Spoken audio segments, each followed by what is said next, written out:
Hello students, welcome সকলকে। আমরা আছি ইউটিউব চ্যানেল খামারো ম্যাথ ক্লাসে। সামনেই 2024 মাধ্যমিক পরীক্ষা। আমরা বলেছিলাম যে পর্ষদের প্রশ্নবিচিত্র পাওয়া মাত্র আমরা শর্ট কোশ্চেনে যে 36 নম্বর শর্ট কোশ্চেন আছে, 1 নম্বর এবং 2 নম্বর মিলিয়ে টোটাল 36 নম্বর আমরা প্রত্যেকটা পেপারে সলভ করে দেবো, যতগুলো পেজ থাকবে। এখনও পর্যন্ত আমরা 3টে পেজ সলভ করে দিয়েছি। আজকে আমরা চতুর্থ ক্লাস করব। পেজ নাম্বার 386 386 পাতা যে পেজটা আছে সেটা আমরা সমাধান করব প্রশ্নবিচিত্রটা। দেখো তাহলে শুরু করছি। এর আগে অনেক ক্লাস আমরা ছেড়ে দিয়েছি। যদি অসুবিধা থাকে তোমরা কমেন্টে জানাবে, আমরা কিছু প্রবলেমের অসুবিধা থাকলে সেগুলো আমরা পুনরায় আলোচনা করব।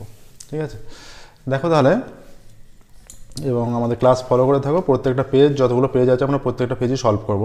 প্রথম কোশ্চেন আমাদের আছে একের দাগের একেরটা, যেটা আছে বলেছে MCQ x square minus 3x plus K is equal two 0 আছে। X square minus 3x plus K is equal two 0, এটা একটা সমীকরণ দেওয়া আছে।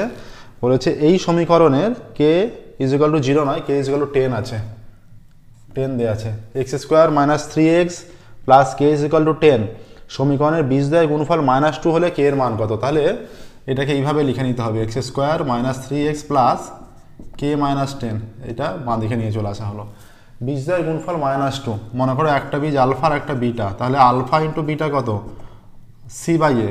আলফা প্লাস বিটা হয় মাইনাস বাই এ, আর alpha into beta c by এ।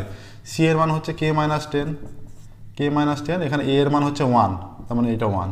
শর্ত অনুসারে কে মাইনাস 10 ইজ ইকুয়াল টু, নিচে 1 মানে তাহলে কে মাইনাস 10ই হবে। বীজদ্বয়ের গুণফল বলে দিয়েছে -2 বলা আছে। বীজদ্বয়ের গুণফল বলেছে -2 হলে তাহলে কে এর মান কত হবে? তাহলে বা কে সমান 10 -2 বা কে সমান 8, তাহলে 8 অ্যান্সার আসছে আমাদের। কোন অপশানে আছে 8? অপশান সিতে আছে। তাহলে একের দাগের একের অপশান সি 8, ঠিক আছে, 8 অ্যান্সার এলো। একের দাগের একের অপশান সি, এটা অ্যান্সার। দেখে রাখো ভালো করে, এই ধরনের অঙ্ক তোমরা অনেক করেছো। নেক্সট দেখো 2-এর দাগেরটা, অপশান সি অ্যান্সার হলো। 2-এর দাগেরটা সলভ করছি। 2-এর দাগেরটা কি বলেছে?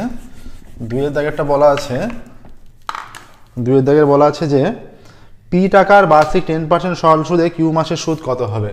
তাহলে পি টাকা 10% সরল সুদ, কিউ মাসের বলেছে, বার্ষিক, তাহলে বছরে ঘোরাতে হবে আমাদের। বার্ষিক সুদের হার যেহেতু বলেছে, কিউ মাস সমান কিউ বাই 12 বছর।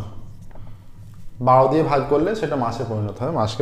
মাসকে বছরে আনতে হলে 12 দিয়ে ভাগ করতে হয়।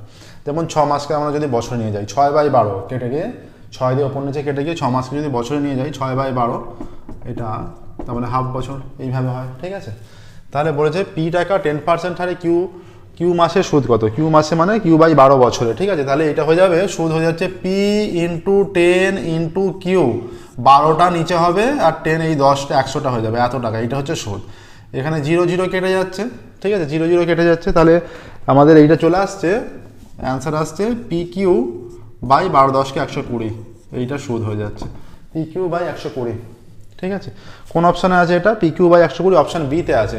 তাহলে একের দাগের 2 option B, P Q by 120 টাকা, এইভাবে উত্তর লিখবে। ঠিক আছে, এইভাবে উত্তর লিখবে। একের দাগের 2-এর option B, P Q by 120। ঠিক আছে, একের দাগের 2-এর option B P Q by 120 আসছে। ঠিক আছে, তাহলে পি আর টি বাই 100 আমরা সূত্র প্রয়োগ করেছি। দেখো এটা দেখেন, এটা বলেছে পি টাকার 10% হারে কিউ মাসের সুদ। পি টাকার 10% হারে কিউ মাসের সুদ কত হবে? পি টাকা p r t by 100, p r t মানে কিউ সময় বলেছে, কিউ মাস বলেছে, মাসটাকে আমরা বছরে ঘুরেছি, সেই জন্য কিউ বাই 12 হয়েছে। তাহলে 10% আছে। আচ্ছা, পি আর টি বাই 100 নিয়েছে, এই যে 12টা নিচে হবে 100, একটা শূন্য কেটে যাচ্ছে, 12 10কে 120, তাহলে পি কিউ বাই 120, এটা আছে অপশান বিতে আছে। পি কিউ বাই 120 টাকা আমাদের আনসার আসবে। ঠিক আছে, তাহলে একের দাগে 2-এরটা অপশান বি হলো। নেক্সট দেখো অপশান 3-এরটা দেখো।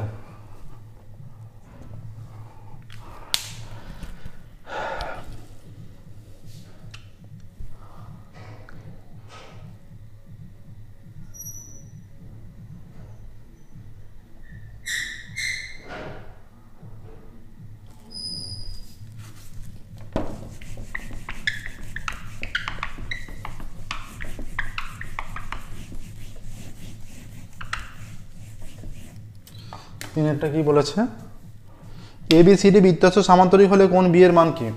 এবিসিডি বৃত্তস্থ সামান্তরিক বলেছে, কোন বি এর মান? বৃত্তস্থ সামান্তরিক আমরা কি জানি, আমাদের একটা প্রয়োগ আছে যে বৃত্তস্থ সামান্তরিক সর্বদা আয়তক্ষেত্র হয়।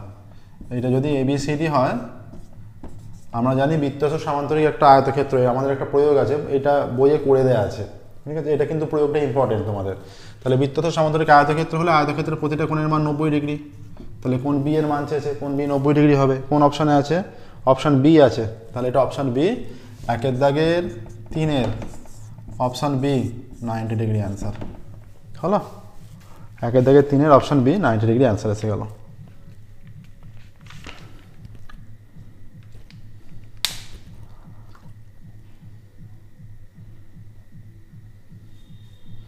নেক্সট চারেরটা দেখো, এইখানেই করছি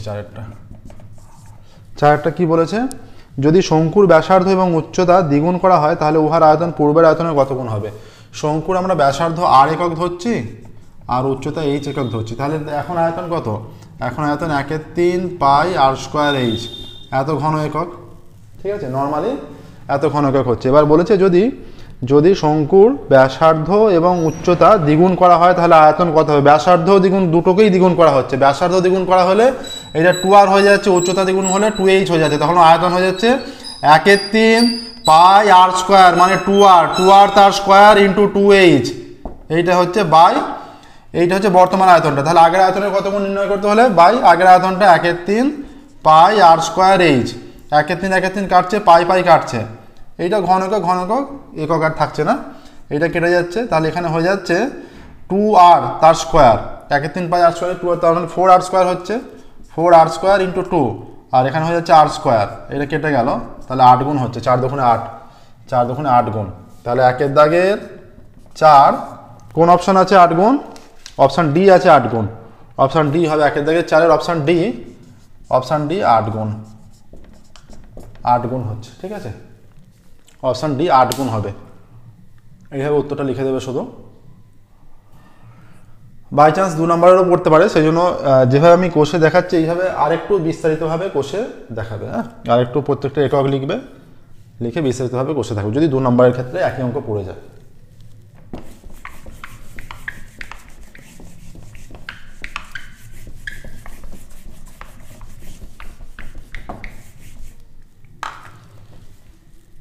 নেক্সট বলছে থিটা এর কোন মানের জন্য 3 - sin থিটার মান ক্ষুদ্রতম হবে? 5-এরটা 3 - sin থিটার মান ক্ষুদ্রতম কখন হবে? 3 - sin থিটার মান ক্ষুদ্রতম কখন হবে? 3 - sin থিটার মান ক্ষুদ্রতম যখন হবে যে এই মানটা যখন সর্বাধিক হবে তখন মানটা ক্ষুদ্রতম হবে। তাহলে sin থিটার সর্বনিম্ন মান -1, সর্বাধিক মান 1। sin থিটার মান -1 থেকে 1-এর মধ্যে থাকে, এটা মনে রাখবে অবশ্যই। সর্বনিম্ন মান -1, সর্বোচ্চ মান 1। sin থিটার মান -1 থেকে 1-এর মধ্যে হয়।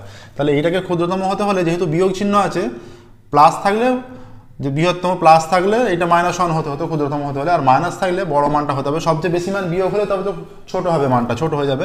তাহলে 3 - 1 হতে হবে, ক্ষুদ্রতম মান 2 হবে। তাহলে sin থিটা = 1 হতে হচ্ছে। তাহলে sin থিটা = sin 90 হতে হচ্ছে, তার মানে থিটা সমান 90 ডিগ্রি হতে হবে। তাহলে 5-এরটা, একের দাগের 5-এরটা কোন অপশান আছে 90 ডিগ্রি? অপশান আচ্ছা থিটা এর ক্ষুদ্রতম, আচ্ছা থিটা এর কোন মানের জন্য, আচ্ছা ক্ষুদ্রতম মানটা চেয়েছে, থিটার মান নয়, ক্ষুদ্রতম মানটা চেয়েছে। ক্ষুদ্রতম মান 2 আসছে, ক্ষুদ্রতম মান 2 আসছে। 3 - sin থিটার ক্ষুদ্রতম মান হবে 2, তেমন অপশান বি অ্যান্সার আসছে, ঠিক আছে? 5-এরটা অপশান বি, 5-এর অপশান বি 2, মানে ক্ষুদ্রতম যে মানটা সেটা থিটার মান চায়নি, ক্ষুদ্রতম মানটা চেয়েছে, তাহলে 2। নেক্সট দেখো 6-এরটা কি বলেছে দেখি। একটা তথ্য দিয়েছে 15, 12, 16, 15, 15, 12, 16, 15, 15, 12, 16, 15, 12x 18, 16, 10, 12x 18, 16, 10 এইটা আছে। 1, 2, 3, 4, 5, 6, 7 আর 9টা নাম্বার আছে, ঠিক আছে? বলছে এই রাশি তত্ত্বের সংখ্যাগুরু মান 12 হলে x + 2 এর মান কত? এখানে সংখ্যাগুরু মান 12, আমরা যদি এটাকে সাজাই 10 আছে, 12 আছে, 12 আছে, তাহলে সংখ্যাগুরু মান 12 হলে 12 দেখো দুবার আছে, 15 দুবার আছে, 16 দুবার আছে। সংখ্যাগুরু মান দুবার হলে এক্সট্রা কেউ 12 হতে হচ্ছে, আমরা এখানে এক্স নিচ্ছি, এক্সটাকে 12 হতে হবে, হ্যাঁ 12-র পাশে এক্স নিচ্ছি যেহেতু 12 হতে হবে।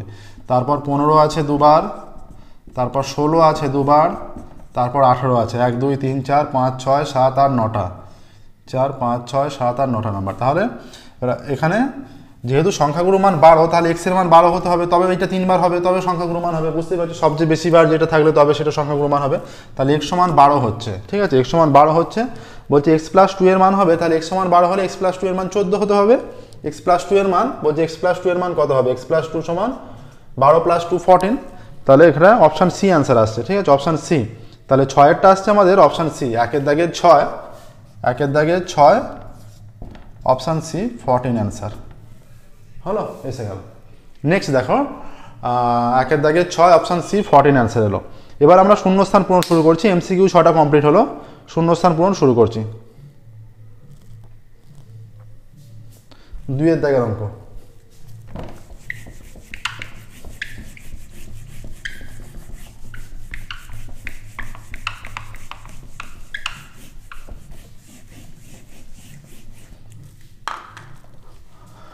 দুইয়ের দাগের বলেছে যদি 4টি সংখ্যা এক্স, 3x, 3 এবং ওয়াই সমানুপাতে থাকে তাহলে ওয়াই সমান কত।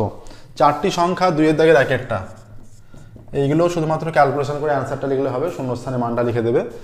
দেওয়া আছে এক্স, 3x, 3 এবং ওয়াই।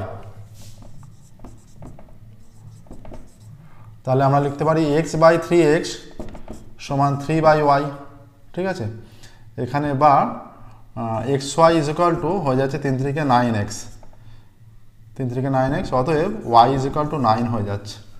তাহলে কি বলেছে, বলেছে ওয়াই সমান কত, তাহলে ওয়াই সমান 9, শূন্যস্থানে লিখে দেবে 2-এর দাগের 1 নম্বর, এখন প্রপার দাগ নাম্বার দিলে শূন্যস্থানে 9 লিখে দিলে, বা কেউ পূর্ণ বাক্যে লিখে যদি শূন্যস্থানের জায়গায় 9 লিখে দাও তাহলে আরও ভালো হবে। ওয়াই সমান 9 অ্যান্সার আসছে। হ্যাঁ, নেক্সট দেখো 2-এরটা, 2-এর দাগের 2,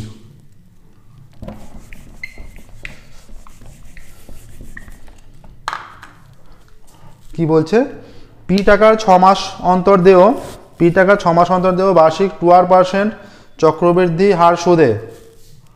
পি টাকার 6 মাস অন্তর দিচ্ছে, ঠিক আছে, চক্রবৃদ্ধি হার সুদে 2%, 6 মাস অন্তর যেহেতু দিচ্ছে তাহলে এন বছরের সমূল চক্রবৃদ্ধি কত হবে, হয়ে যাবে এটা পি দেওয়া আছে, পি আছে, তাহলে পি ইন্টু হয়ে যাবে পি ইন্টু 1 প্লাস, তাহলে এখানে 2r আছে, 2r বাই 2 হবে যেহেতু 6 মাস অন্তর, 2r বাই 2, হ্যাঁ, তার পাওয়ারে কত হয়, এটা 100 হয়। আচ্ছা, কত বলেছে, এন বছরের, আর এটা 2 দিয়ে আছে যেহেতু 2 দিয়ে গুণ হবে 2n হবে, এইটা হচ্ছে সমূল চক্রবৃদ্ধি, এখানে 2 2 cancel out, P 1 plus R by 100, এটা 2n, এত টাকা হচ্ছে, ঠিক আছে, এইটা অ্যান্সার আসছে আমাদের। তাহলে শূন্যস্থানে আসছে 100, তাহলে এটা 2-এরটা দিয়ে দেবে, 2-এর দাগের 2, 2-এর দাগের 2, এখানে শূন্যস্থানে 100 লিখবে, মানে এই জায়গাটা শূন্যস্থান দেওয়া আছে, তাহলে এই জায়গাটা আমাদের 100 আসছে শূন্যস্থানে, যে এটা কত হবে। হ্যাঁ, বা পূর্ণ বাক্যে কেউ লিখতে পারো, পূর্ণ বাক্যে লিখলে আরও ভালো, বা সমূল চক্রবৃদ্ধি বলে এইটা লিখলেও হবে, P into 1 plus R by 100, সমূল চক্রবৃদ্ধি তারপরে 2n, এত টাকা, এটা লিখলে আরও ভালো হয়ে যাবে, মানে 100 অ্যান্সার আসছে আমাদের। নেক্সট দেখো 3-এর দাগেরটা, 3-এর দাগেরটা,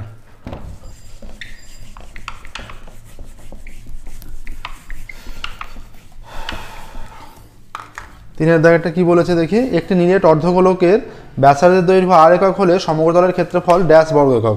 একটি নিরেট অর্ধগোলকের ব্যাসার্ধের দৈর্ঘ্য r একক, নিরেট অর্ধগোলকের ব্যাসার্ধের দৈর্ঘ্য, নিরেট অর্ধগোলকের ব্যাসার্ধের দৈর্ঘ্য r একক, হ্যাঁ, ব্যাসার্ধ r একক, নিরেট অর্ধগোলকের ব্যাসার্ধ r একক, হ্যাঁ, তার সমগ্রতলের ক্ষেত্রফল, নিরেট অর্ধগোলক, ঠিক আছে, অর্ধগোলকের, তাহলে অর্ধগোলকের এই যে অর্ধগোলক একটা, এটা পূর্ণ গোলকের সমগ্রতলের ক্ষেত্রফল কত, 4 পাই r স্কোয়ার, 4 পাই r স্কোয়ার, তাহলে এই যে এই পার্টটার জন্য হচ্ছে 2 পাই r স্কোয়ার, যেহেতু হাফ 2 পাই r স্কোয়ার, আর একটা পার্ট এই পার্টটা আছে, এইটাও একটা গোলক, এইভাবে ভাবলে তাহলে এটা একটা গোলক হয়ে যাচ্ছে, এর ক্ষেত্রফল হচ্ছে পাই r স্কোয়ার, এত বর্গ একক, তাহলে হয়ে যাচ্ছে 3 পাই r স্কোয়ার বর্গ একক, ঠিক আছে, এইটা আসছে 3 পাই r স্কোয়ার, তাহলে শূন্যস্থানে হয়ে যাবে এটা শূন্যস্থানে হয়ে যাবে 3 পাই r স্কোয়ার, শূন্যস্থানে হয়ে যাবে 3, বা পূর্ণ বাক্যটা লিখতে পারো একটি নিরেট অর্ধগোলকের ব্যাসের দৈর্ঘ্য r একক হলে তার সমগ্রতলের ক্ষেত্রফল 2 দাগের 3 এইভাবে পূর্ণ বাক্য লিখতে পারো, জাস্ট অ্যান্সারটুকু লিখতে পারো 3 পাই r স্কোয়ার বর্গ একক। ঠিক আছে, এইভাবে লিখলেও হবে। নেক্সট 4এরটা কি বলেছে আমরা এখানে দেখি। 4এরটা বলেছে দুটি বৃত্ত পরস্পরকে ছেদ বা স্পর্শ না করলে বৃত্ত দুটির সর্বাধিক সংখ্যার ড্যাশটি সাধারণ স্পর্শক অঙ্কন করা যায়।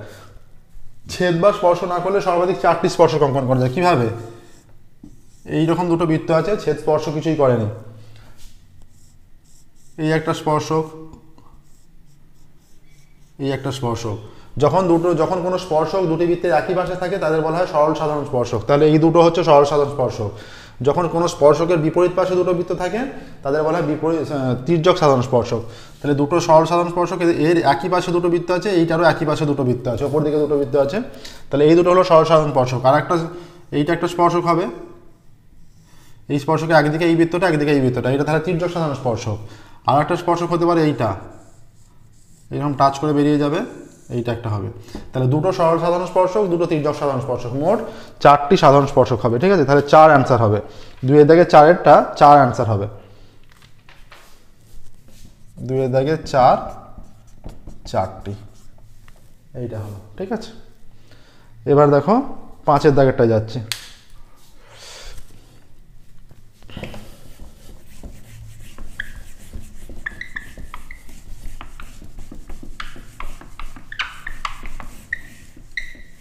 পাঁচের দাগেরটা বলেছে এখানে যে সঠিক পদ্ধতিতে 1 রেডিয়ান সমান কত? প্রায় 1 রেডিয়ান সমান 2 দাগের 5এরটা আমরা জানি পাই রেডিয়ান সমান 180 ডিগ্রি।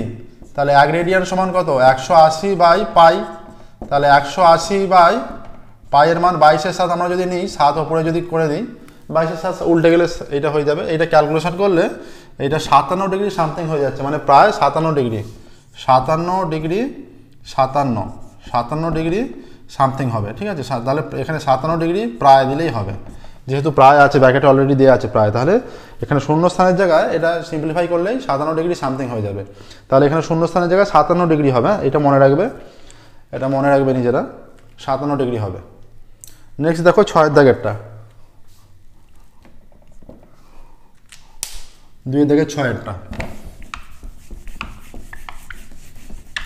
কি বলেছে? এটা 2 দাগের 6এরটা যৌগিক গড় মধ্যমা সংখ্যাগুরু মান হলো ড্যাশ প্রবণতার পরিমাপক। বলা আছে যৌগিক গড় মধ্যমা সংখ্যাগুরু মান হলো ড্যাশ প্রবণতার পরিমাপক। এইটা হবে কেন্দ্রীয় প্রবণতার পরিমাপক। ঠিক আছে, 2 দাগের 6এরটা এটা কেন্দ্রীয় প্রবণতা, যৌগিক গড় মধ্যমা সংখ্যাগুরু মান কেন্দ্রীয় প্রবণতার পরিমাপক। ঠিক আছে, যেখানে প্রবণতার পরিমাপক আছে শূন্যস্থানের জায়গায় কেন্দ্রীয় হবে, কেন্দ্রীয় প্রবণতার পরিমাপক হলো। 2 দাগের কমপ্লিট হলো শূন্যস্থান পূরণ। এবার আমরা সত্য মিথ্যা শুরু করব। ঠিক আছে, সত্য মিথ্যা শুরু করছি আমরা পেজ নাম্বার 386, 386 পাতায় পর্ষদের প্রশ্নবিদরা সমাধান করছি 2024 এর মাধ্যমিকের পরীক্ষার্থীদের জন্য, খুবই ইম্পর্টেন্ট এগুলো। নেক্সট দেখো 3 দাগের, 3 দাগের যেটা প্রথমেই বলেছে সত্য মিথ্যা এক্স প্রপোর্শনাল টু জেড এবং ওয়াই প্রপোর্শনাল টু জেড হলে, তাহলে এক্স প্রপোর্শনাল টু জেড এবং ওয়াই প্রপোর্শনাল টু জেড হলে কি বলেছে? হলে x plus y proportional to z হবে, x plus y proportional z হবে বলেছে। এটা কি এক্স প্রপোর্শনাল জেড মানে এক্স সমান আমরা লিখতে পারি k1 জেড, কে যদি অশূন্য ভেদ ধ্রুবক হয়, এটা সমান k2 জেড, k2 যদি অশূন্য ভেদ ধ্রুবক হয়, তাহলে এখানে এক্স প্লাস ওয়াই সমান কি হয়ে যাবে?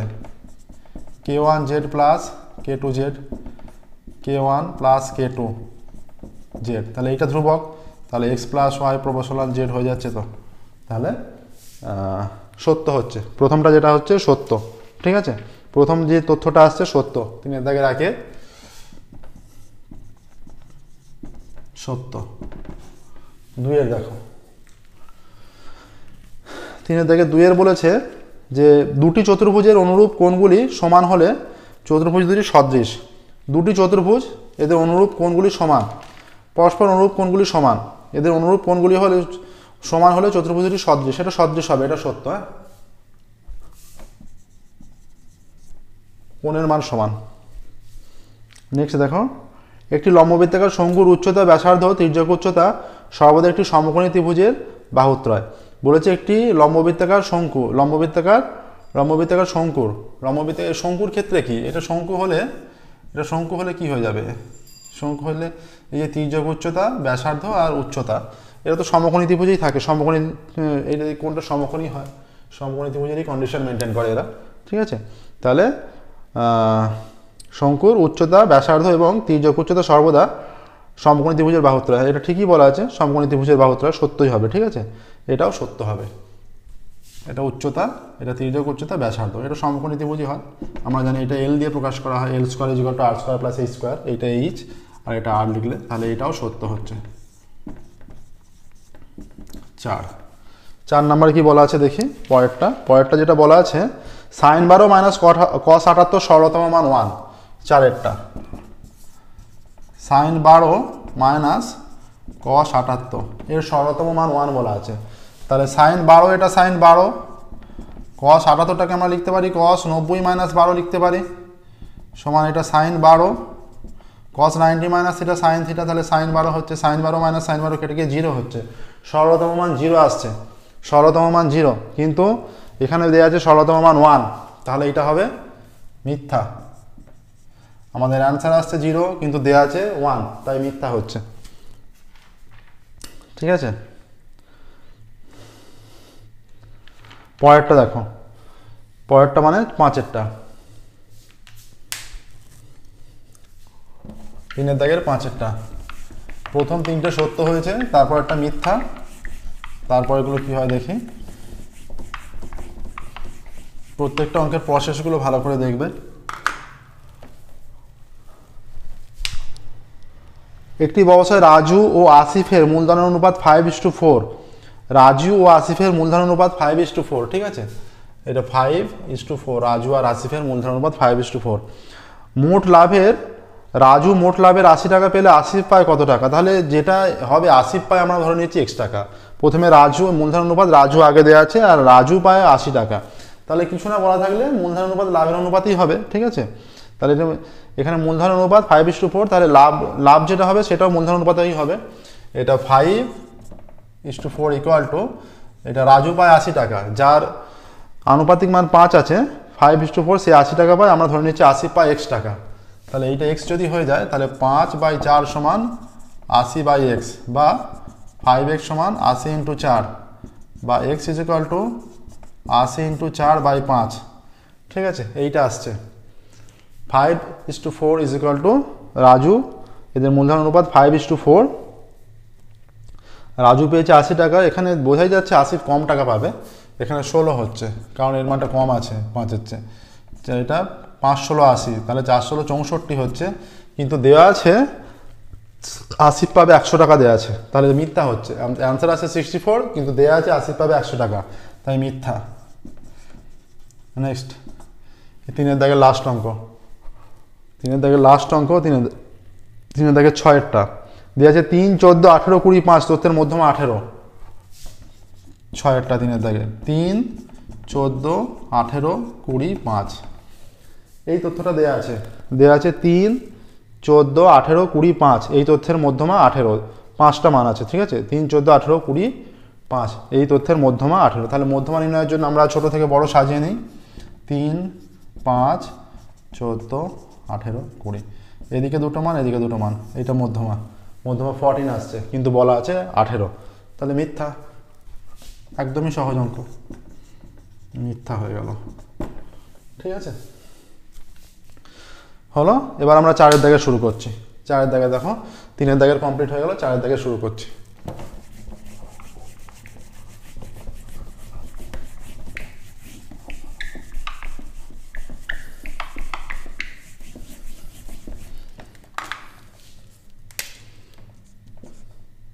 চারের দাগের 1-একটা, 4-এর দাগের 1-এর কি বলেছে দেখি, বার্ষিক 5% চক্রবৃদ্ধি হার সুদে কিছু টাকার 2 বছরের চক্রবৃদ্ধি সুদ 615 টাকা, চক্রবৃদ্ধি সুদটা 615 টাকা, আসল নির্ণয় করো। ধরি আসল, প্রথমে আমরা ধরে নিচ্ছি, ধরি আসল সমান p টাকা, এবার 2 নম্বরের অঙ্ক সব নিখুঁতভাবে লিখে লিখে করতে হবে, হ্যাঁ, প্রত্যেকটা অঙ্কের উত্তর লিখবে। সুদের হার 5%, ঠিক আছে। সময় সমান 2 বছর, ঠিক আছে। এইটা 5% 2 বছর, 5% সময় 2 বছর, আর আমরা আসল ধরে নিচ্ছি। অতএব সমূল চক্রবৃদ্ধি কত? 2 বছরের সমূল চক্রবৃদ্ধি সমান P × 1 প্লাস R/100, আর এর জায়গায় 5/100, এর পাওয়ারে 2 হয়ে যাবে, এত টাকা হচ্ছে, ঠিক আছে।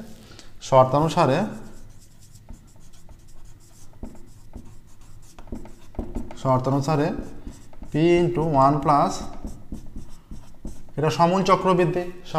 মানে আসল সমূল চক্রবৃদ্ধি মানে কি? মানে সুদ প্লাস আসল, ঠিক আছে।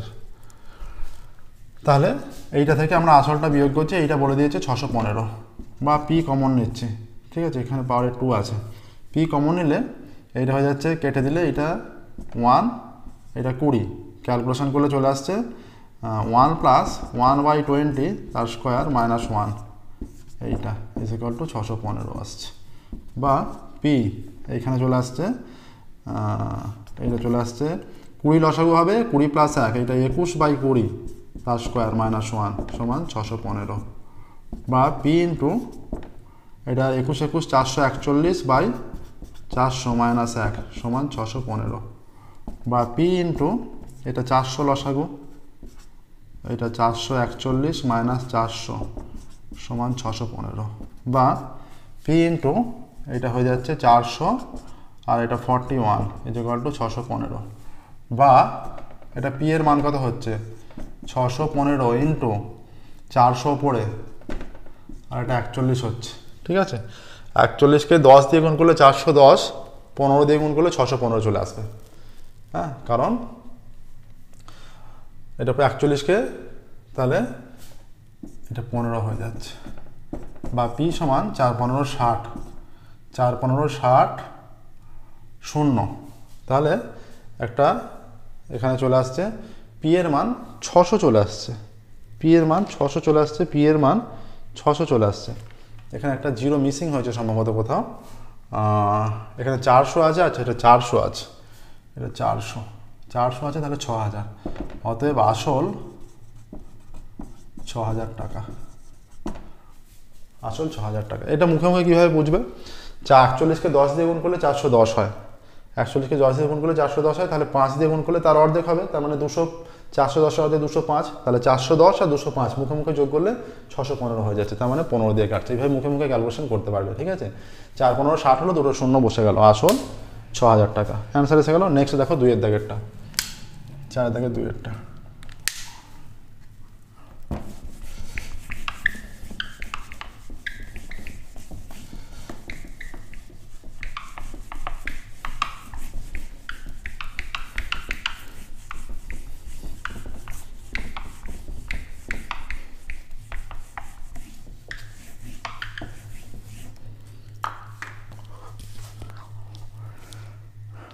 বার্ষিক সরল সুদের হার 4% থেকে 3.34% হয়, অমলবাবুর বার্ষিক আয় 60 টাকা কম হয়।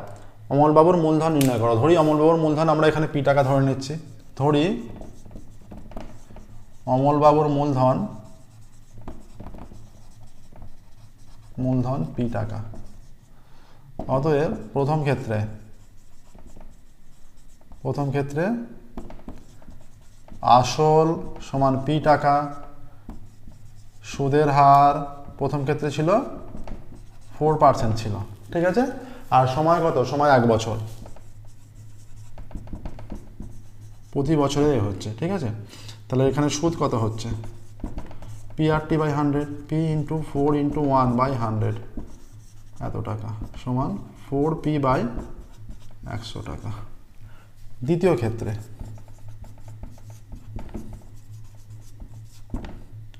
আসল কত? আসল একই, হ্যাঁ, আসল সমান পি টাকা, সুদের হার কত? 3.34%, 3 × 4 = 12 আর 3 = 15/4%, ঠিক আছে। আচ্ছা সুদ কত, সময় আগে সময়, আচ্ছা সময় এখানে লিখে নিই, সময় সমান 1 বছর। তাহলে সুদ কত হবে, p r t by 100, p into r এর মান 15/4 ইন্টু টি মানে 1 বছর, এত টাকা হয়ে যাচ্ছে। ঠিক আছে, তাহলে এখানে চলে আসছে, এখানে 100টা নেওয়া হয়নি, 100, তাহলে 15p/400 টাকা এইটা আসছে। তাহলে শর্তানুসারে কি হবে, বাকিটা এখানে আমরা ক্যালকুলেশন করছি। শর্তানুসারে এইটা 15p/400 মাইনাস 4p/100 সমান কত কম হয়েছে বলেছে, 60 টাকা। এটা ইজিক্যাল টু 60 হবে। ঠিক আছে, এটা ইজিক্যাল টু 60, বা এখানে 400 লসাগু করলে এটা 15p। আচ্ছা এইটা কমে গেছে, এইটা আগে হবে, এই মানটা বেশি মান, আগে এইটা ছিল, এইটা হয় কম পাচ্ছে, তাহলে এইটা মাইনাস আমরা চেঞ্জ করে দিচ্ছি, এটা মাইনাস এত প্লাস 4×4 16p সমান 60, বা এটা p is equal two 60 into 400, বা p সমান 4×6 24, 000, 24,000। ঠিক আছে, 24,000 অ্যান্সার এলো, 24,000 অ্যান্সার এলো। তাহলে উত্তর লিখে দেবে, যে উত্তরটা লিখে দেবে কি চেয়েছে, অ্যান্সার চেয়েছে যে অমলবাবুর মূলধন, অমলবাবুর মূলধন, অতএব অমলবাবুর মূলধন 24,000 টাকা। এইভাবে দেখে নাও প্রসেসটা। এই অঙ্কটা কিন্তু অনেক পেজেই আছে, এর আগে রায় মার্টিনও সমাধান করেছি এরকম।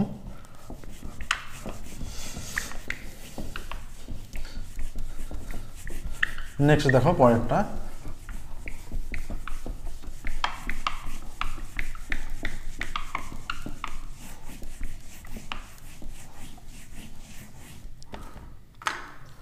পরেরটা বলেছে ax² bx প্লাস 35 সমীকরণের বীজদ্বয় -5 ও -7 হলে এ ও বি এর মান নির্ণয় করো। ax² plus bx plus 35 is equal two 0। সমীকরণের বীজদ্বয় কত বলেছে, একটা বীজ -5 আর একটা বীজ -7 হলে এ আর বি এর মান নির্ণয় করতে বলেছে। তাহলে যেহেতু -5 ও -7 সমীকরণের দুটি বীজ, তাহলে -5 আর -7 আমরা এতে পুট করতে পারবো। প্রথমত -5 পুট করি, এখানে বলে নিয়েছি a ইন্টু -5 তার square plus b into -5 plus 35 is equal two 0, বা এটা 25 হয়ে যাবে, -5b plus 35 is equal two 0। আর একবার আসবে a ইন্টু -7 তার square plus b into -7 plus 35 is equal two 0। এইটা হয়ে যাবে মাইনাস মাইনাসে plus 49a -7b plus 35 is equal two 0। ঠিক আছে, এইটা 1 নাম্বার আর এটা 2 নাম্বার। আচ্ছা এককে আমরা, আচ্ছা ওইটা নয়, 1 নম্বর হচ্ছে এইটা 1 নাম্বার আর এইটা 2 নাম্বারই হচ্ছে। এইটাকে আমরা 7 দিয়ে গুণ করছি আর এটাকে 5 দিয়ে গুণ করছি। আচ্ছা 1কে 7 দিয়ে ও 2কে 5 দিয়ে গুণ, কি পাবো, 7 দিয়ে গুণ করলে 7 25 175, 175 -35b প্লাস 5 7 35 5 হাতে 3 3 7 21 আর 3 24 সমান 0। 5 দিয়ে গুণ করলে 5 9 45 5 5 9 45 5 হাতে 4 4 5 20 আর 4 24 24 মাইনাস 5 7 35b প্লাস 5 5 25 5 5 5 25 5 হাতে 2 3 5 15 দিয়ে 17 175 ইজ ইকুয়াল টু 0। এটা 3 দাও, এটা 4 দাও। ঠিক আছে, এবার আমরা 4 - 3 করছি, 4 - 3 করে পাই 4 হচ্ছে 245a মাইনাস 35b প্লাস 175 সমান 0, আর এখানে হচ্ছে 175a মাইনাস 35b প্লাস 245 সমান 0। এটা মাইনাস প্লাস মাইনাস কেটে গেল, এটা এটা হয়ে যাচ্ছে বিয়োগ করলে 45 আর এদিকে 25, 45 আর 25 50 60 70 70a, আর এখানেও তাহলে -70 ইকুয়াল টু 0 বা 70a সমান 70 বা a ইকুয়াল টু 70/70 বা a সমান 1। তাহলে আমরা এই একে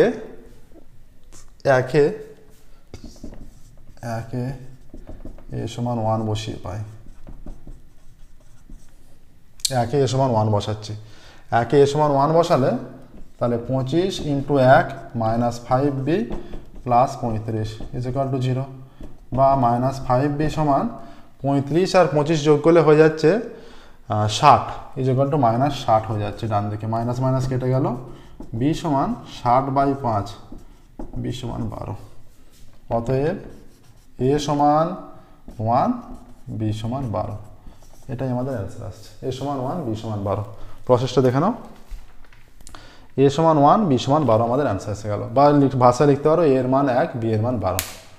ঠিক আছে, মানগুলো আমরা বসালাম সমীকরণে, বসিয়ে নর্মাল সমাধান করলাম। ঠিক আছে, ক্লাস 9-এ তোমরা যে সমাধান শিখেছো সেই পদ্ধতিতে সমাধান করলো। ওখানে xy থাকতো, এখানে ab আছে। নেক্সট দেখো পরেরটা,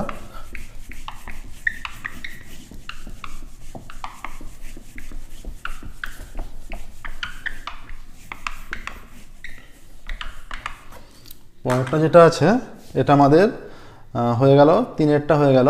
এবার 4-এরটা যাচ্ছে x² প্রপোর্শনাল টু yz, 4 দাগের 4, x² প্রপোর্শনাল টু yz, অতএব x² সমান k1 yz। আর আছে y² প্রপোর্শনাল টু zx, এটা আছে y² প্রপোর্শনাল টু zx, অতএব y² সমান আমরা লিখতে পারি k2 zx। আর আছে z² প্রপোর্শনাল টু xy, অতএব z² সমান k3 xy। এখানে লিখে দেবে k1 k2 k1, k2, k3 অশূন্য ভেদ ধ্রুবক, এইটা আসছে k1 k2 k3 অশূন্য ভেদ ধ্রুবক। এবার যে এই তিনটে আছে, এই তিনটেকে যদি আমরা গুণ করে দিই, 1 2 3, 1 2 ও 3 গুণ করে পাই, বাঁ দিকে কি হয়ে যাবে, x² × y² × z² equal to k1 yz k2 zx × k3 xy বা k1 k2 k3 সমান x² y² z² by yz zx xy। এই y এই y² কেটে গেল। ঠিক আছে, এবার এই z z² সঙ্গে কেটে গেল, x x² কেটে গেল, ওপর নিচে পুরো কেটে যাচ্ছে, 1 চলে আসছে। তাহলে এখানে কি চেয়েছে, যে ভেদ ধ্রুবক তিনটির গুণফল নির্ণয় করো। অতএব ভেদ ধ্রুবক তিনটির গুণফল 1, এটাই উত্তর লিখবে। অতএব আর এই প্রসেসেই অঙ্কটা করবে, ভেদ ধ্রুবক তিনটির গুণফল 1 হলো। নেক্সট দেখো পরবর্তী অঙ্ক, 5-এরটা।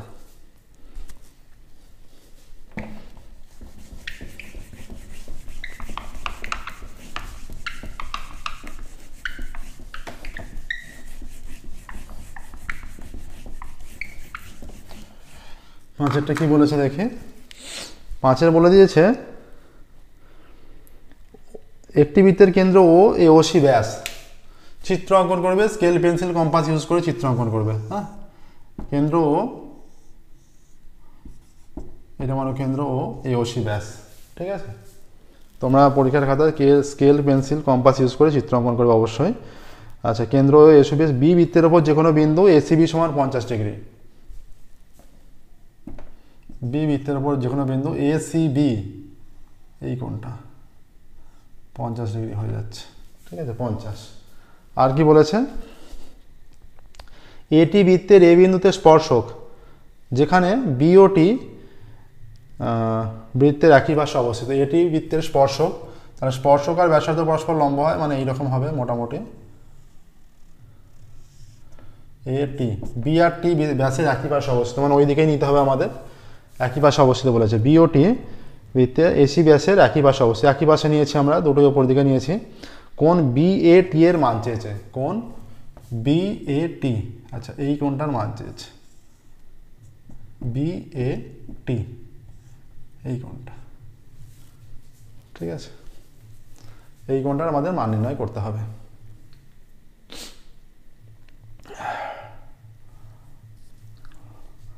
তাহলে দেখো এখানে বলেছে কোণ বি এ টি কোণের মান নির্ণয় করো।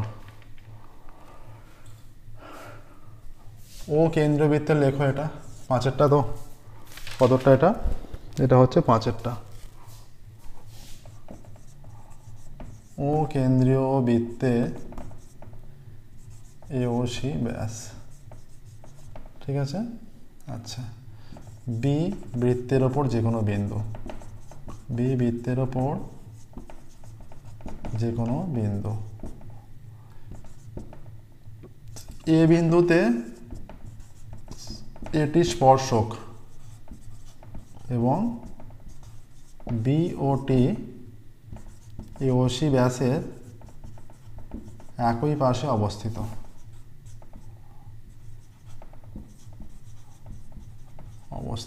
ঠিক আছে, একই পার্শ্বে অবস্থিত। অতএব আমরা কি জানি, ব্যাসার্ধ এবং স্পর্শক পরস্পর লম্ব হয়, তার মানে কোণ টি এ সি লিখছি আমরা, t a c is equal to 90 degree, ঠিক আছে।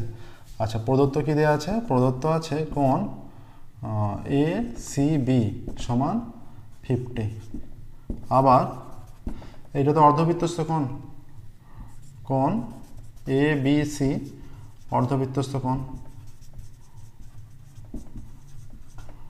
অতএব কোণ এ বি সি সমান 90 ডিগ্রি। অতএব ত্রিভুজ এ বি সি এর কোণ বি এ সি কত, ত্রিভুজের তিনটে কোণের সমষ্টি 180 ডিগ্রি, তার মধ্যে একটা কোণ, দুটো কোণ আমরা জানি, এটা 90 আর এটা 50, 180 মাইনাস 90 প্লাস 50 সমান 180 মাইনাস 9 আর 5 14, 140, তাহলে এটা 40 ডিগ্রি হচ্ছে, এটা 40 ডিগ্রি। তাহলে এই সম্পূর্ণ কোণটা টিএসি সমান 90, ঠিক আছে, কোণ টিএসি সমান 90, ঠিক আছে। এই যে আমরা এখানে লিখেছি, এটা টিএসিটাকে আমরা দুটো ভাগে ভাগ করতে পারি, একটা হচ্ছে টি এ বি প্লাস কোণ বি এ সি সমান 90, বা কোণ t a b plus b a c এর মান কত 40 সমান 90, এইটা হচ্ছে, বা কোণ টি এ বি সমান 90 মাইনাস 40 সমান 50 ডিগ্রি, টি এ বি এর মান 50 ডিগ্রি আসছে, বা অতএব অ্যান্সার লিখবে শেষে, অতএব টি এ বি যা বি এ টিও মান একই মান, তাহলে অতএব বি এ টি এর মান, উত্তর লিখবে বি এ টি এর মান 50 ডিগ্রি, এটাই অ্যান্সার হলো, ঠিক আছে। এটাই চেয়েছে বি এ টি কোণের মান কত, বি এ টি কোণের মান 50 ডিগ্রি। প্রসেসটা দেখে নাও ভালো করে, সম্পূর্ণভাবে কষে সম্পূর্ণভাবে নিখুঁতভাবে লিখে করে দেওয়া আছে, এইভাবেই তোমরা পরীক্ষার খাতায় করবে। নেক্সট দেখো 6-এরটা,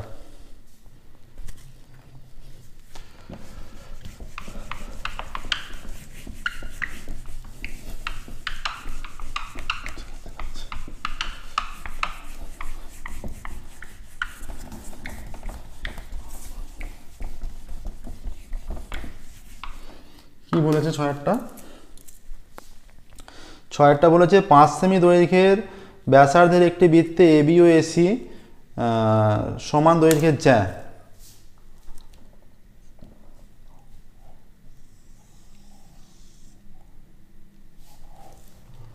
5 সেমি দৈর্ঘ্যের ব্যাসার্ধের একটি বৃত্তে এবি ও এসি দুটি সমান দৈর্ঘ্যের যা বৃত্তের কেন্দ্র এবিসি ত্রিভুজের বাইরে অবস্থিত। আচ্ছা, এইরকম একটা আমরা ত্রিভুজ নিচ্ছি, বৃত্তের কেন্দ্র যেহেতু এইটা কেন্দ্র, এখানে আমরা ত্রিভুজটা এইরকম নিয়ে নিচ্ছি, যেহেতু বলেছে বৃত্তের কেন্দ্র এবিসি ত্রিভুজের বাইরে অবস্থিত, আমরা এ বি সি ত্রিভুজ এটা নিলাম, এ বি সি, এটা ও কমা এইটা এইটা এইটা যোগ করে দিচ্ছি, ঠিক আছে। আচ্ছা, মনে করি কি বলেছে, 5 সেমি দৈর্ঘ্যের ব্যাসার্ধের একটি বৃত্তে এবি ও এসি দুটি সমান যা এবি আর এসি এবি ও এসি দুটি সমান যায়, ঠিক আছে। এই এবি আর এসি কি বলেছে, নামটা এরকম আমরা দেবো না, এবি ও এসি দুটি সমান যায় এবং এবি বৃত্তের কেন্দ্র এবিসি ত্রিভুজের বাইরে অবস্থিত। এটা দেখতে একটু অন্যরকম লাগছে, আমরা নামটা এরকম দিচ্ছি, সমান যা দুটো এইরকম, এটা দিচ্ছি এ, এটা বি আর এসি, এইরকম দিচ্ছি এ বি আর এসি। তাহলে এই দুটো সমান লাগছে, এ বি আর এসি এই দুটো সমান। আচ্ছা, ও কেন্দ্রবৃত্তে এ বি ও এসি দুটি সমান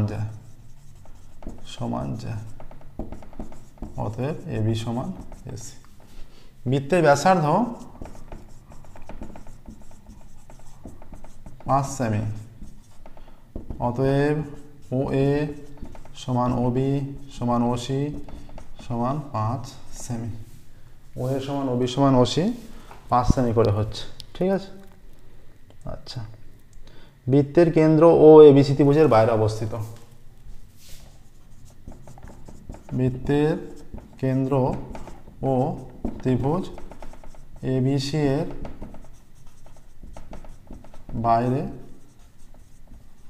অবস্থিত, ঠিক আছে।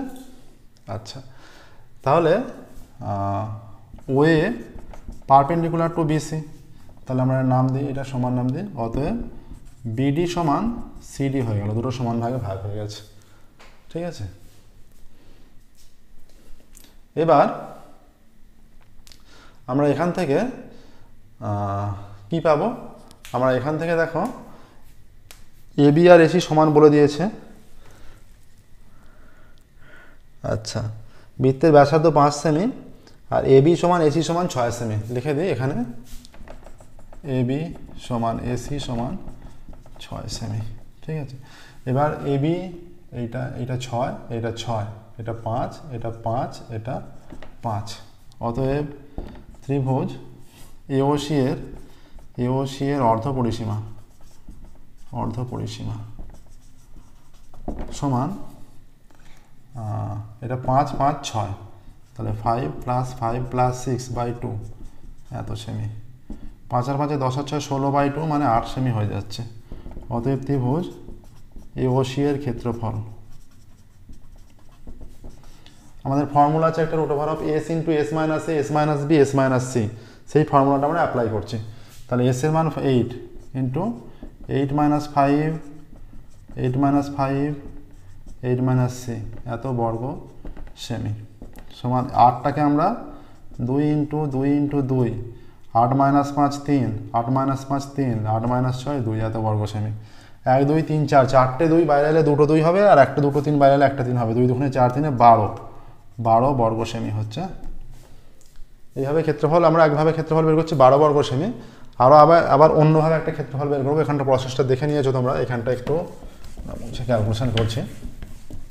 একটা ত্রিভুজের দুভাবে ক্ষেত্রফল বের করছি, যতভাবেই ক্ষেত্রফল বের করা হোক ত্রিভুজের ক্ষেত্রফলটা তো একটাই হবে, সমান হবে। তাহলে দুভাবে ক্ষেত্রফল বের করে সেটাকে সমান করবো আমরা। আচ্ছা, এইটাকে যদি ঘুরিয়ে নেওয়া হয়, এটা তাহলে ভূমি, ঘুরিয়ে যদি ভাবো আর এটা লম্ব হচ্ছে। আচ্ছা, ত্রিভুজ এওসি এর, এটা 90 ডিগ্রি আমরা বলে দিয়েছি, এওসি এর ধরি, ত্রিভুজ এওসি এর ধরছি সিডি = 8 সেমি। অতএব ক্ষেত্রফল, তাহলে এইটা যেহেতু লম্ব, এটা ভূমি, এটাকে ঘুরিয়ে নিলে এইটা লম্ব আর এটা ভূমি হয়ে যাচ্ছে, তাহলে হাফ ভূমি ইন্টু উচ্চতা করে ক্ষেত্রফল বের করছি। ক্ষেত্রফল সমান হাফ ইন্টু, এটা ভূমিটা 5 ইন্টু উচ্চতা h এত বর্গ সেমি। শর্তানুসারে হাফ ইন্টু 5 ইন্টু h সমান 12, বা h সমান 12 ইন্টু 2/5, বা h সমান 24/5 বা h সমান 4.8 হচ্ছে, ঠিক আছে। অতএব সিডি সমান 4.8 সেমি। একইভাবে লিখবে বিডি সমান 4.8 সেমি। অতএব বিসি সমান 4.8 + 4.8 এত সেমি সমান 9.6 সেমি। এটা তাহলে বিসি জায়ের দৈর্ঘ্য, উত্তর লিখে দেবে, উত্তরটা আমি আর লিখছি না, তোমরা উল্লেখ করে দেবে। বিসি জায়ের দৈর্ঘ্য 9.6 সেমি, উত্তর কিন্তু প্রত্যেকটা অঙ্কের শেষে অবশ্যই উল্লেখ করবে বিসি জায়ের দৈর্ঘ্য 9.6 সেমি। ঠিক আছে, এই প্রসেসে করতে হবে কিন্তু অঙ্কটা। হ্যাঁ, একটু লেন্থি প্রসেস, কিন্তু এক্ষেত্রে এটা করতে হবে, কিছু করার নেই।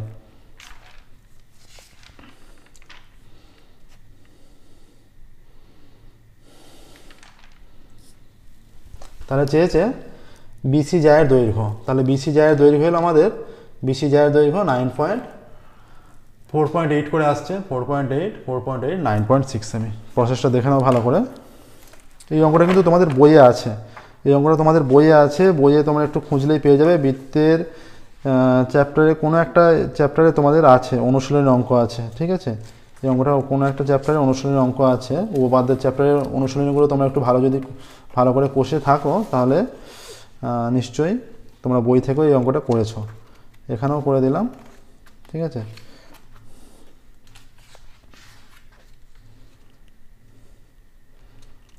এবার দেখো আমরা পরবর্তী অঙ্ক যাচ্ছি।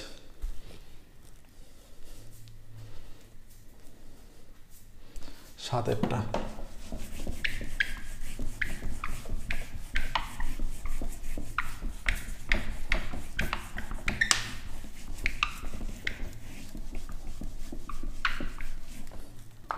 সাতেরটা কি আছে দেখি।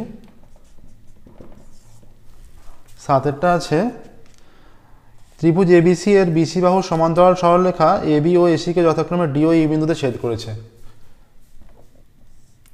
ত্রিভুজ এবিসি এর বিসি বাহুর, এইভাবে লিখতে হবে, হ্যাঁ, সমান্তরাল সরলরেখা এবি ও এসিকে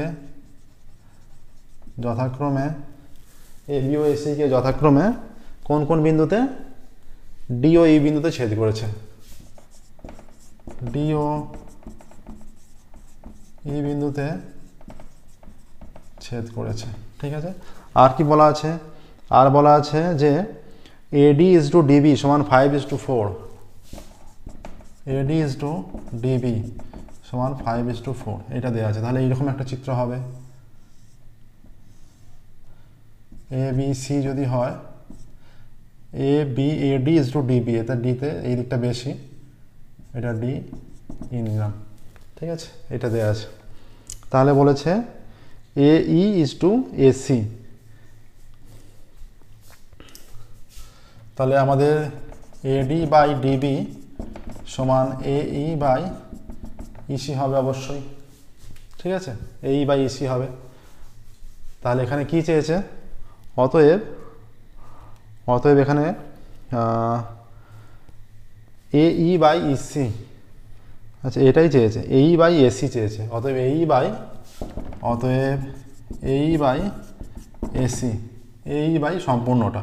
তাহলে এইটা যোগ করলেই চলে আসবে, তাহলে এইটা সমান 5/4 হয়ে যাচ্ছে। ঠিক আছে, এইটা 5 + 4 হয়ে যাবে, সমান 5/9। অতএব এই ইজ টু এসি সমান 5:9। একদমই সহজ অঙ্ক, দেখো না, একদমই সহজ অঙ্ক, 5:9 অ্যান্সার আসছে। ঠিক আছে, 5:9 অ্যান্সার আসছে, এটাই অ্যান্সার হবে। ঠিক আছে, 5:9 অ্যান্সার। নেক্সট দেখো পরবর্তী অঙ্ক, 8এরটা দেখো, 8এর অঙ্ক।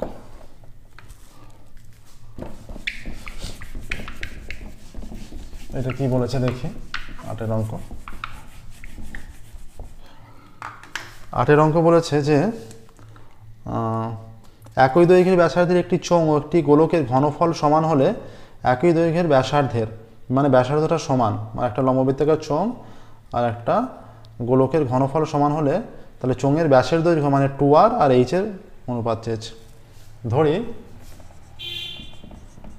ধরি ব্যাসার্ধ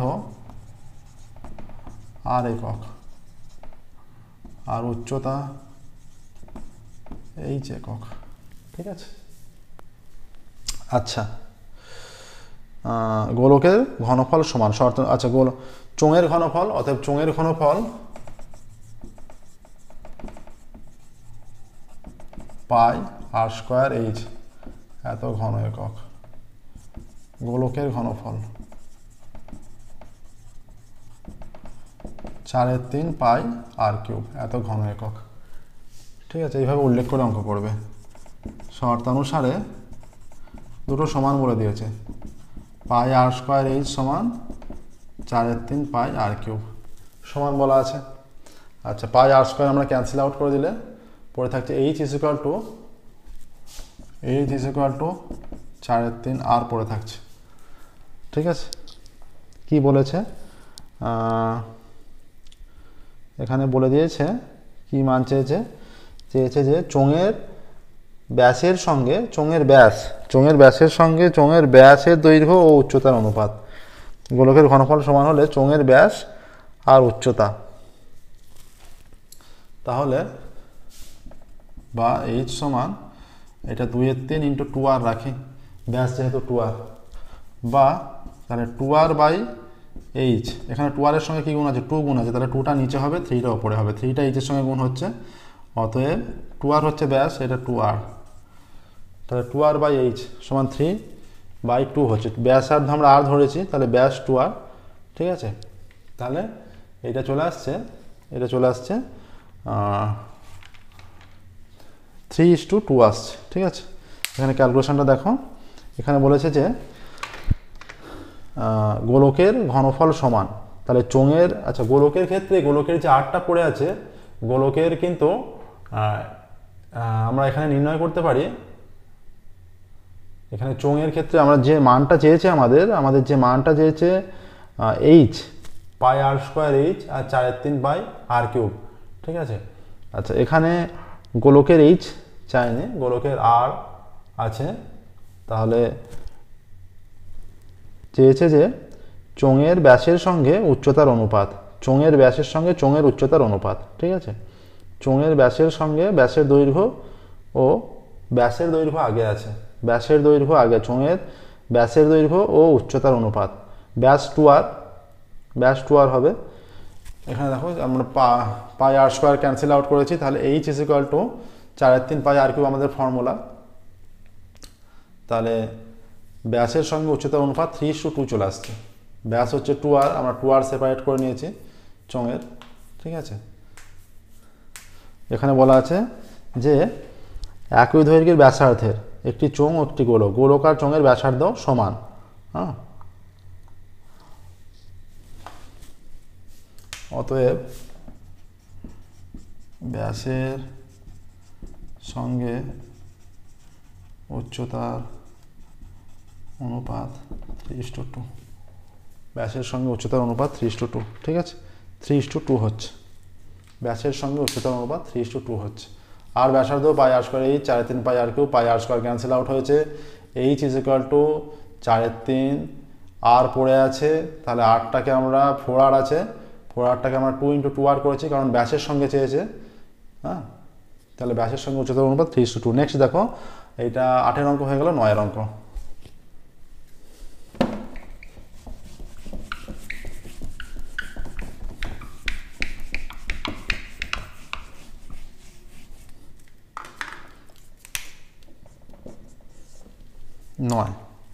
নয়ের অঙ্ক কি বলেছে, একটি গোলকের ব্যাসার্ধের দৈর্ঘ্য 50% বৃদ্ধি করলে বক্রতলের ক্ষেত্রফল কত বৃদ্ধি পাবে। ধরি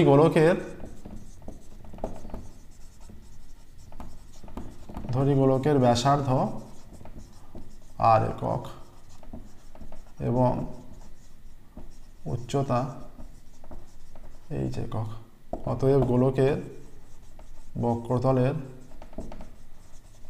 ক্ষেত্রফল সমান 4 পাই আর স্কোয়ার।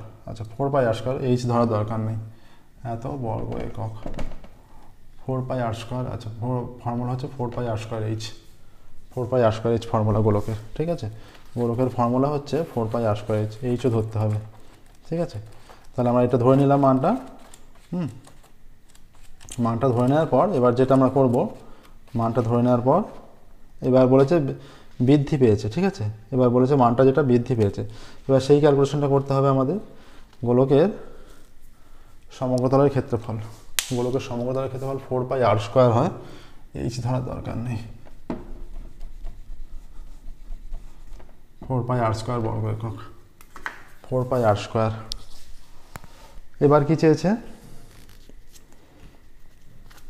ব্যাসার্ধ 50% বৃদ্ধি করলে ব্যাসার্ধ হবে, ব্যাসার্ধ 50% বাড়ালে ব্যাসার্ধ হবে সমান r প্লাস 50 ইন্টু পার্সেন্ট তুলতে হলে 100 দিয়ে ভাগ আর এর ওপর এত এত একক হচ্ছে, এটা কেটে গেল 1 2 সমান r প্লাস r/2 একক, এটা লসাগু করলে 2r প্লাস r একক সমান 3r/2 একক।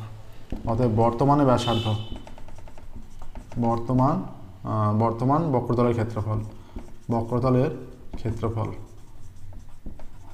সমান 4πr² মানে 3r/2 তার স্কোয়ার এত বর্গ একক হবে সমান 4π, এটা 9r²/4 বর্গ একক, ক্যান্সেল আউট 4 4 9πr² বর্গ একক। অতএব ক্ষেত্রফল বাড়লো সমান 9πr² মাইনাস আগে ছিল 4πr² এত বর্গ একক সমান 5πr² বর্গ একক। ঠিক আছে, এবার কতটা বেড়েছে শতকরা চেয়েছে, যেটা বেড়েছে যেটা আগে ছিল তার উপর সবসময় কত বেড়েছে সেটা নির্ণয় করতে হয়, যেটা আগে ছিল তার উপর সবসময় শতকরা কত বেড়েছে তার উপর নির্ণয় করতে হয়। তাহলে 4πr² এত বর্গ এককে বৃদ্ধি পায় 5πr² বর্গ একক, এক বর্গ এককে বৃদ্ধি পায় 5πr²/4πr² বর্গ একক। আর শতকরায় চেয়েছে তাই 100 নির্ণয় করতে হবে, 5πr²/4πr² ইন্টু 100 এত বর্গ একক। এই πr² কেটে গেল, 100কে 4 দিয়ে কাটলে 25 হচ্ছে, 25 5 25-এ 125। তাহলে অ্যান্সারটা তোমরা লিখবে যে শতকরা ক্ষেত্রফল বৃদ্ধি পেলে 125। ঠিক আছে, বক্রতলের ক্ষেত্রফল শতকরা বৃদ্ধি পাবে 125, বক্রতলের ক্ষেত্রফল শতকরা বৃদ্ধি পাবে 125, এইটা তোমরা উত্তর লিখবে। নেক্সট দেখো 9এরটা হলো, এবার 10এরটা করে দিচ্ছি। 10এরটা দেখো,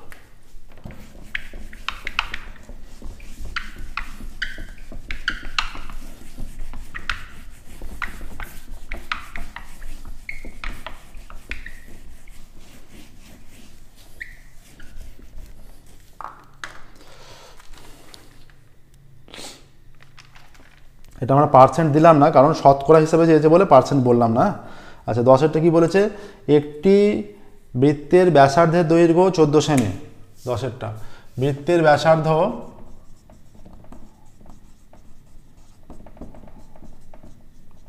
14 সেমি। ঠিক আছে, বৃত্তের ব্যাসার্ধ 14 সেমি, ওই বৃত্তে 66 সেমি দৈর্ঘ্যের বৃত্তচাপ দ্বারা ধৃত কেন্দ্রীয় কোণটির মান। ওই বৃত্তে 66 সেমি বৃত্তচাপ কত, বৃত্তচাপ সমান 66 সেমি। তাহলে আমরা কি জানি, আমরা জানি S = r থিটা, এখানে S 66 r 14 থিটা, বা থিটা সমান 66/14। আমাদের পাই রেডিয়ানে নিয়ে যেতে হবে, তাহলে বা থিটা = 66/14 ইন্টু 22/7 ইন্টু 7/22। ঠিক আছে, বা থিটা = এইটা পাই হিসেবে আমরা লিখে এর সঙ্গে এটা কেটে দিলে 2 হচ্ছে, এর সঙ্গে এটা কেটে দিলে 3 হচ্ছে, আর এটা পাই, তার মানে 3π/2 চলে আসছে। 22/7 মান পাই, আর বাকি মানগুলো আমরা ক্যান্সেল আউট করে দিয়েছি। তাহলে যে কোণ উৎপন্ন হবে সেটা হচ্ছে 3π/2। তাহলে এখানে কি অ্যান্সার লিখবো আমরা, প্রসেসটা ভালো করে দেখে নাও, এটা খুব সুন্দর অঙ্ক কিন্তু, যে কেন্দ্রীয় কোণের মান হবে কেন্দ্রীয় কোণের, অতএব কেন্দ্রীয় কোণের বৃত্তীয় মান 3π/2। ঠিক আছে, কেন্দ্রীয় কোণের বৃত্তীয় মান 3π/2 আসছে, এটা হয়ে গেল। নেক্সট দেখো 11টা, 11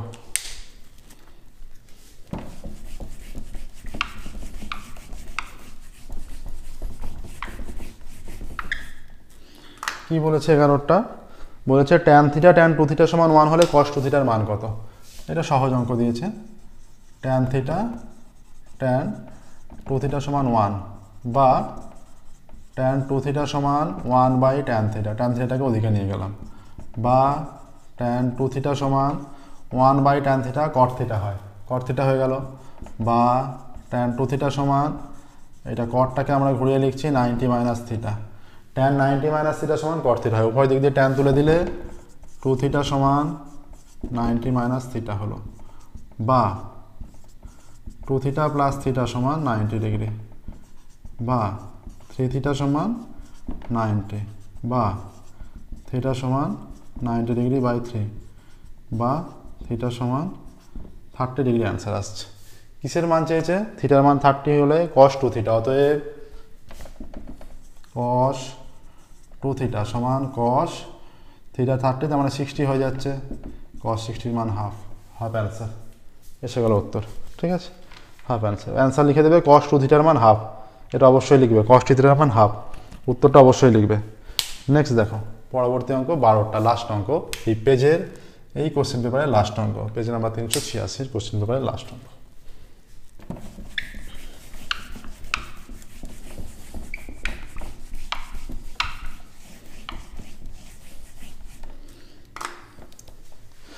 আচ্ছা,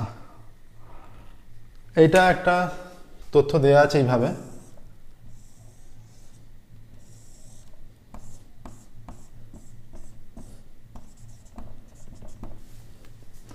কি আছে এটা? 3, 5, 8, 9, 11, 13, 3, 5, 8, 9, 11, 13, এটা একটা আছে, আর আছে 6, 8, 5, P, 8, 4, 6, 8, 5, P, 8, 4, তাহলে সামেশন অফ FI XI কত এখান থেকে? 3, 6, 18 plus 5, 8, 40 plus 5, 8, 40 plus 9P plus 88 plus 4, 3, 52, চলে আসছে 40, 40, 80, 80 আর 160, 168, 168 আর 52 আর 18 যোগ করলে 70 হয়। ঠিক আছে, 52 আর 18, 52 আর 18 যোগ করলে 70 হয়। 168 আর 70 কত হচ্ছে? 168, 70, 8, 7, 6, 13, 3, হাতে 1, 1, 2, 238 হচ্ছে, 238 প্লাস 9P আসছে। আর সামেশন অফ FI কত হচ্ছে? এটা চলে আসছে 8 আর 6, 14, 14 আর 5, 19, 8 আর 6, 14 আর 5, 19, আর 8, 27 আর 4, 31, 31 প্লাস P। অতএব কি বলে দিয়েছে? যৌগিক গড় 8 বলা আছে, শর্তানুসারে তাহলে summation of FI XI by summation of FI, তাহলে summation of FI XI by summation of FI সমান 8, বা এর মানটা কত? 238 plus 9P by 31 plus P সমান 8, বা 238 প্লাস 9P সমান 8, 8, 3, 24 প্লাস 8P, বা 9P মাইনাস 8P সমান 248 মাইনাস 238, বা P সমান 10।